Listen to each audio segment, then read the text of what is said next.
اعوذ باللہ من الشیطان الرجیم بسم اللہ الرحمن الرحیم فَكُلُوا مِمَّا ذُكِّرَ اسْمُ اللَّهِ إِلَيْهِ إِن كُنتُم بِآيَاتِهِ مُؤْمِنِينَ وَمَا لَكُمْ أَلَّا تَأْكُلُوا مِمَّا ذُكِرَ اسْمُ اللَّهِ عَلَيْهِ وَقَدْ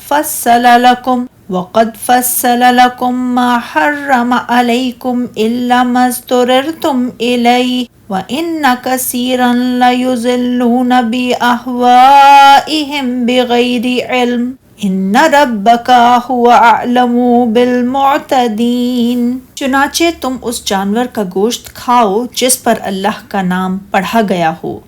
اگر تم اس کی آیات پر ایمان لانے والے ہو، اور تمہیں کیا ہو گیا ہے کہ تم اس حلال جانور کا گوشت نہ کھاؤ جس پر اللہ کا نام پڑھا گیا ہو، حالانکہ اللہ نے ان سب جانوروں کے بارے میں تفصیل سے بتا دیا ہے جو اس نے تم پر حرام کیے ہیں، مگر جسے تم کھانے پر مجبور ہو جاؤ تو وہ بھی حلال ہیں، اور بے شک اکثر لوگ اپنی خواہشات سے بغیر علم کے دوسروں کو بہکاتے ہیں،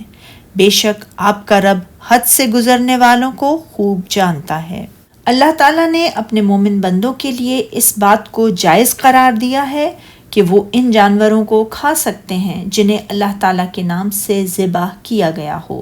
اس کا مفہوم مخالف یہ ہوا کہ ان جانوروں کو کھانا حلال نہیں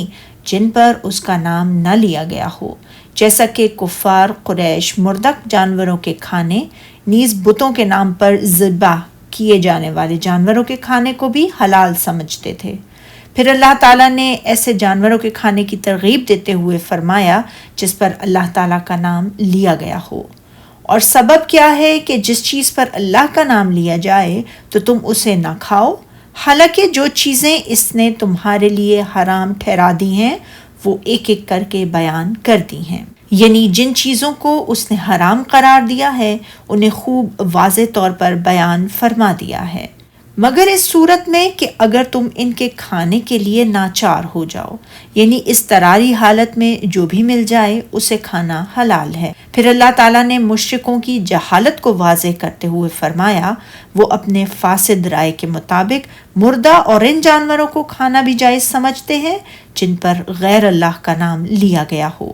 فرمایا اور بے شک اکثر لوگ بے سمجھے بوجھے اپنے نفس کی خواہشوں سے لوگوں کو بہکا رہے ہیں۔ کچھ شک نہیں کہ ایسے لوگوں کو جو اللہ کی مقرر کی ہوئی حدود سے باہر نکل جاتے ہیں